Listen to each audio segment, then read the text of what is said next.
এরা বলে আর জামাত করে। এ ধরনের মৌলবি যদি জামাত ইসলামে থাকে, জামাত ইসলাম দিন দুপুরে ডুবে যাবে। এদেরকে এই সমস্ত মৌলবীদেরকে খান ধরে জামাত থেকে বের করে দাও, তোমাদের জামাত এই ময়দানের মধ্যে ডুবে যাবে। কত বড় পাগলের ছেলে! রোজা তখন কি ফরজ হয়েছিল? রোজা ফরজ হয়েছে দ্বিতীয় হিজরিতে। এ বেয়াকুল মৌলবী জানেও না উনি কেন রোজা রাখবেন। তখন কি রোজা ফরজ হয়েছিল? উম্মুল মুমিনিন মা খাদিজাতুল কুবরা রাদিয়াল্লাহু তাআলা শানে যে শব্দ ব্যবহার করা হলো, ইনি নাকি এক ওয়াক্ত নামাজ পড়েন নাই। নাউজুবিল্লাহ বলছেন। এর 14 গোষ্ঠী কিতাব চোখে দেখে নাই। মা খাদিজাতুল কুবরা রাদিয়াল্লাহু তাআলা আনহা কি, অথচ আমার নবীর সাথে সর্বপ্রথম নামাজ পড়েছেন মা খাদিজাতুল কুবরা রাদিয়াল্লাহু তাআলা আনহা। এরা তো বেকুব মৌলবী। এরা মনে করছে যে নামাজ ফরজ হয়েছে মেরাজের রাত্রে। মা খাদিজাতুল কুবরা তো অনেক আগে ইন্তেকাল করেছেন, কিন্তু এই তো মসলাগুলো জানে না। আমার আলা হযরত মুজাদ্দিদে দ্বীন মিল্লাত ইমাম আহমদ রজা ফাজলে বেরলভী রাহমাতুল্লাহ আলাইহি ফতোয়া রিজভিয়ার ভিতরে এমন একটা কিতাব লিখছেন যে মেরাজের আগে, মেরাজের রাত্রে নামাজ ফরজ হওয়ার আগেও আমার নবী এবং নবীর অনুসারীদের উপর নামাজ ছিল। এই প্রথম নামাজ পড়েছেন আমার নবীর উপর যখন ওহী আসলো। ওহী আসার সাথে সাথে, ওহী আসার পরে জিবরিল নিজের নুরানি পা মেরে জমিন ফেটে পানি উঠছে, সে পানি দিয়ে প্রথমে জিবরিল উযু বানিয়েছেন,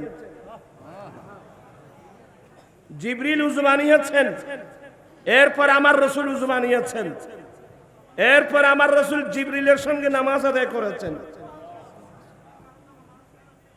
দিন ছিল সোমবার। আমার নবীর দিনে প্রাথমিক সময়ে আমার রাসূল নামাজ পড়েছেন। বিকেল বেলায় আমাদের আম্মি জান মা খাদিজাতুল কুবরা রাদিয়াল্লাহু তাআলা আনহা নবী যখন এই কথাগুলো বললেন, বলে ইয়া রাসূলুল্লাহ আমাকে একটু উযু বানানো শিখিয়ে দেন না। আমার নবী আমাদের আম্মি জানকে উযু বানানো শিখিয়ে দিলেন।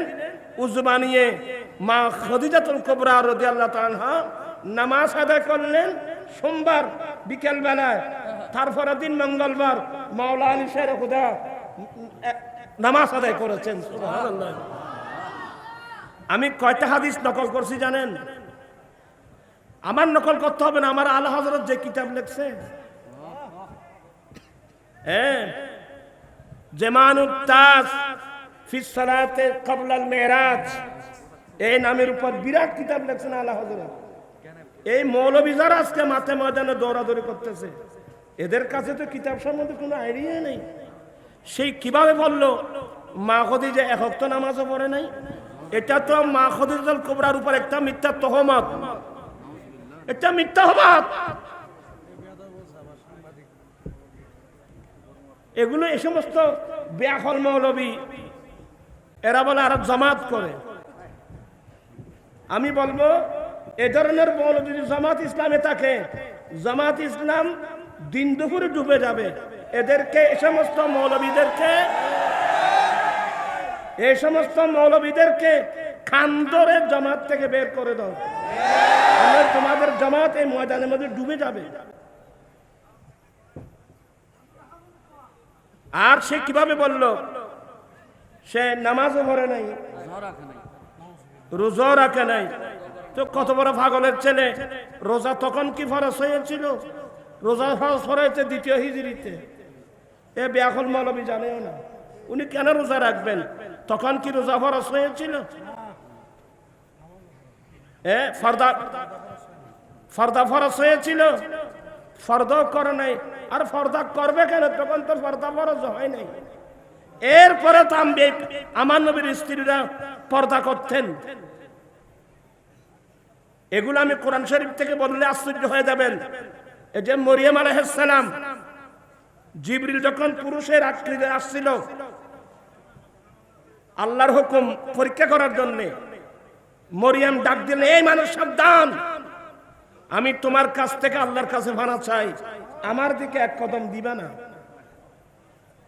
তাহলে এদের মধ্যে তো পর্দার আইন না আসলেও এদের মধ্যে তো মহিলাদের মধ্যে পর্দার গুণাবলী ওনার মধ্যে থাকবে ছিল। পর্দাও করে নাই, কথা কি এভাবে বলে? আম্মি জানের বিষয়ে, নবীর স্ত্রীর বিষয়ে, আম্মি জান বিষয়ে কথা এভাবে বলে।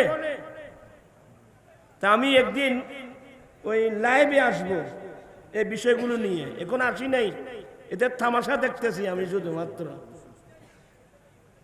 ওটা আল্লাহ হযরত গোটা একটা কিতাব লিখে দিয়েছেন। মা খদিজাতুল কুবরা আমার নবীর সঙ্গে নামাজ পড়ছেন, এটাও তো একটা দুইটা হাদিস না। হ্যাঁ, ওই মেরাজ রাত্রে নামাজ যেটা ফরজ, তখন কিন্তু মা খদিজা ছিলেন না। উনি তো ওই নামাজ পড়ার কোনো প্রশ্ন আসে না, উনি তো এর আগে দুনিয়া থেকে কি হয়েছে, ইন্তেকাল করেছেন। মা খদিজাতুল কুবরা যখন ইন্তেকাল করেছেন, ওই সময় তো জানাজার পড়ারও কোনো বিধান ছিল না। নবীর বিবির সাথে কথা বলতে এ বলতে যাকাতও দেয় নাই। আরে মুরুক্ষের দল, মা খদিজাতুল কুবরার সমস্ত সম্পদ, উনি আরবের শ্রেষ্ঠ ব্যবসায়ী, উনি সমস্ত সম্পদ আমার নবীর হাতে তুলে দিয়েছেন ঈমান ইসলামের জন্য। তুমি কোন মুখে বললা উনি যাকাতও দেয় নাই? বেআকল বেয়াদব, তোমাকে মৌলভী হতে কে বলছে? তোমাকে মা খদিজাতুল কুবরার সমস্ত সম্পদগুলো নবীর হাতে ঈমান ইসলামের জন্য দিয়ে দিয়েছেন। আমার রাসূল বলছেন, আমাকে ঈমান ইসলামের জন্য যারা যা দিয়েছেন আমি দুনিয়ায় থাকতে তাদের বিনিময় দিয়ে দিয়েছি। আমি দুইজনের বিনিময় আমি দিই নাই, একজন পুরুষ একজন মহিলা, এদের দানের বিনিময় দিবেন কিয়ামতের মাঠে আল্লাহর কুদরতের হাতে। পুরুষের মধ্যে আমার আবু বকর সিদ্দিক, মহিলাদের মধ্যে খদিজাতুল কুবরা। এই দুইজনের মালে আমাকে ঈমান ইসলামের জন্য যে আমি যে উপকৃত হয়েছে, উপকার দিয়েছেন, অন্য কারো মানে তো কোনো হয় না। তো এগুলো বিষয়কে মোল্লা বলল কি? আমি জামাত ইসলামকে বলবো, এ ধরনের মৌলবী যদি তোমাদের দলে থাকে, তোমরা এমনি তোমাদের তরিতা সমুদ্রের মধ্যে ডুবে যাবে। এই সমস্ত মোল্লাদেরকে খান ধরে এগুলো বের করে দাও। আলেমদের কথাবার্তা কোরআন হাদিস মোতাবেক হতে হবে, দলিল ভিত্তিক হতে হবে। আজকে পাবলিকের মধ্যে যে প্রতিক্রিয়া শুরু হয়ে গেছে, একে সবাই বেয়াদব বলতেছে।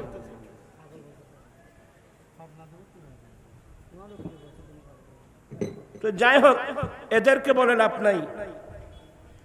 আমাদের গৃহস্থর আন্তাজ বুঝি ইতারা সুরগাত্তি বান্ধব দেবাই হোক। আমরা যারা গৃহস্থ আছি, আমরা সবাইকে ঐক্যবদ্ধ হতে হবে তো, দুই হাত উঠে বলতে ঐক্যবদ্ধ হতে হবে তো। আল্লাহু আকবার।